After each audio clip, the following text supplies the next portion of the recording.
নমস্কার বন্ধুরা, ঘরোয়া রান্নাবান্না চ্যানেলে আপনাদের সবাইকে অনেক অনেক স্বাগত জানাই। আমার আজকের রেসিপি মার্বেল বাটার কুকিজ। কোনোরকম ওভেন ব্যবহার ছাড়াই বাড়িতেই গ্যাসে কিভাবে এরকম বাটার কুকিজ বানাবেন জানতে হলে এই রেসিপিটা অবশ্যই দেখতে থাকুন। আর এই কুকিজটা দেখে নিশ্চয়ই বুঝতে পারছেন কুকিজটা কতটা খাস্তা হয়েছে। আপনারাও সামান্য কিছু টিপস ফলো করলেই এরকম কুকিজ খুব সহজেই বাড়িতেই বানিয়ে ফেলতে পারেন। তাহলে চলুন বন্ধুরা, আমার এই আজকের রেসিপিটা দেখে নেওয়া যাক। প্রথমে কুকিজ বানানোর জন্য আমি এখানে 100 গ্রাম সল্টেড বাটার নিয়েছি। আমি এখানে আমুলের বাটারটা ইউজ করেছি। আর বাটারটাকে অবশ্যই রুম টেম্পারেচারে থাকতে হবে। একদম ডাইরেক্ট ফ্রিজ থেকে বার করা বাটার এখানে ইউজ করা যাবে না, বা মেল্ট হওয়া বাটারও এখানে ব্যবহার করা যাবে না। তারপর বাটারটাকে এইভাবে বিটারের সাহায্যে খুব ভালো করে ফেটিয়ে নিতে হবে, যতক্ষণ না বাটারটা একটা ক্রিমি আর ফোমের মতো টেক্সচার আসছে। দেখুন 4 থেকে 5 মিনিট মতো খুব ভালো করে ফেটিয়ে নেওয়ার পর বাটারটা একদম ক্রিমের মতো তৈরি হয়ে গেছে। আর আপনাদেরকেও এই রকমই ক্রিমের মতো বানাতে হবে। এই স্টেপটা একটু ধৈর্য ধরে করতে হবে, তা না হলে কুকিজগুলো একদমই খাস্তা হবে না। এরপর বাটারটার মধ্যে দিয়ে দিয়েছি হাফ কাপ মতো গুঁড়ো করে রাখা চিনি। তারপর চিনিটা দিয়ে আবারও 3 থেকে 4 মিনিট মতো খুব ভালো করে মিশিয়ে নিতে হবে। দেখুন বেশ খানিকক্ষণ এটা ভালো করে মিশিয়ে নেওয়ার পর দেখবেন এটা আস্তে আস্তে একটা ফোমের আকারে চলে আসছে। আর দেখুন এটা কতটা ফ্লাপি হয়েছে। আপনাদেরকেও এরকমই ফ্লাপি তৈরি করতে হবে। তারপর এতে দিয়ে দিয়েছি হাফ চামচ মতো ভ্যানিলা এসেন্স, আর দিয়েছি 1 কাপ ময়দা, আর হাফ চামচ বেকিং পাউডার। এবার এটাকে হাতের সাহায্যে খুব আলতো করে এটাকে মেখে নিতে হবে। এই সময় খুব বেশি চাপ দিয়ে এটাকে মাখার প্রয়োজন নেই। যদি বাটার আর চিনিটাকে খুব ভালো করে ফোমের আকারে তৈরি করতে পারেন, তাহলে এই ময়দাটা মেশানোর সময় কোনো রকম আর লিকুইডের কোনো কিছুর প্রয়োজন পড়বে না।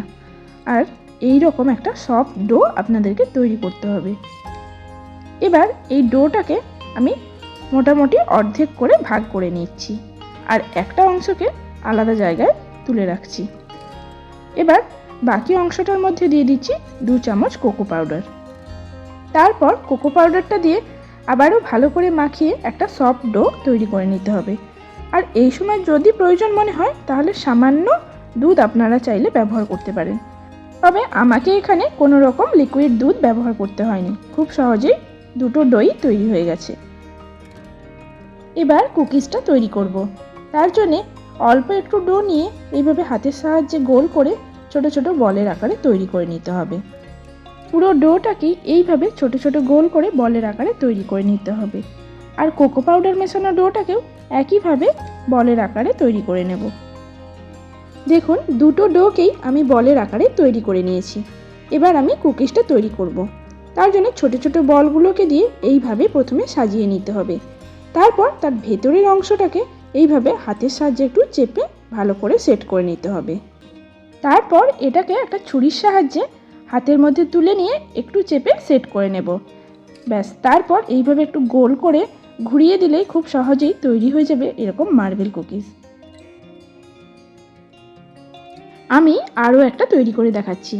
প্রথমেই একইভাবে বলগুলোকে সাজিয়ে নিতে হবে, আর ভেতরের অংশটা এইভাবে চেপে নিতে হবে।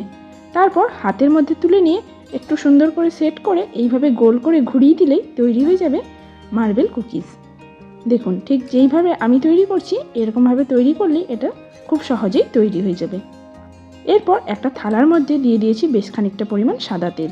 তারপর এটাকে ভালো করে ব্রাশ করে নিচ্ছি, আর ছড়িয়ে দিয়েছি অল্প একটু ময়দা। এবার ময়দাটা চারিদিকে খুব ভালো করে স্প্রেড করে নিতে হবে, তাহলে এটা বাটার পেপারের কাজ করবে। বাড়িতে বাটার পেপার না থাকলে আপনারা এইভাবে তৈরি করে দেখতে পারেন। এরপর একে একে কুকিজগুলো থালার ওপর সাজিয়ে দেব। আর এই সাজানোর সময় একটু চেষ্টা করবেন কুকিজগুলোর মধ্যে যথেষ্ট পরিমাণে স্পেস রাখার। খুব গায়ে গায়ে সাজাবেন না, তাহলে কুকিজগুলো যখন বেক হবে তখন ফুলে গিয়ে একে অপরের গায়ে লেগে যেতে পারে।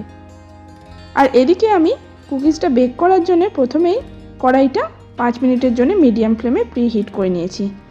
আর তারপর কুকিজের থালাটা একটা স্ট্যান্ডের ওপর বসিয়ে দিয়েছি।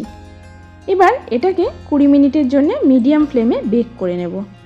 দেখুন 20 মিনিট পর কুকিজগুলো খুব সুন্দরভাবে বেক হয়ে গেছে। আর এই সময় গ্যাসের ফ্লেমটা অফ করে দিয়ে কুকিজের থালাটা এইভাবে 5 মিনিটের জন্য রেখে দেবেন। এতে কুকিজের মধ্যে খুব সুন্দর একটা কালার আসবে। মাইক্রো ওভেন ছাড়াই বাড়ির গ্যাসেই খুব সহজেই এরকম মার্বেল কুকিজ আপনারাও চাইলে বাড়িতে বানিয়ে ফেলতে পারেন। তাহলে বন্ধুরা, আমার এই আজকের রেসিপি যদি আপনাদের ভালো লেগে থাকে তাহলে লাইক ও শেয়ার করার অনুরোধ রইল। আর আমার চ্যানেলে নতুন বন্ধু হয়ে থাকলে চ্যানেলটা সাবস্ক্রাইব করে পাশে থাকতে পারেন। আজকের মতো এই পর্যন্ত। খুব শীঘ্রই হাজির হব আবারও একটা নতুন রেসিপি নিয়ে। ততক্ষণ সবাই ভালো থাকুন, সুস্থ থাকুন আর সাবধানে থাকুন। ধন্যবাদ।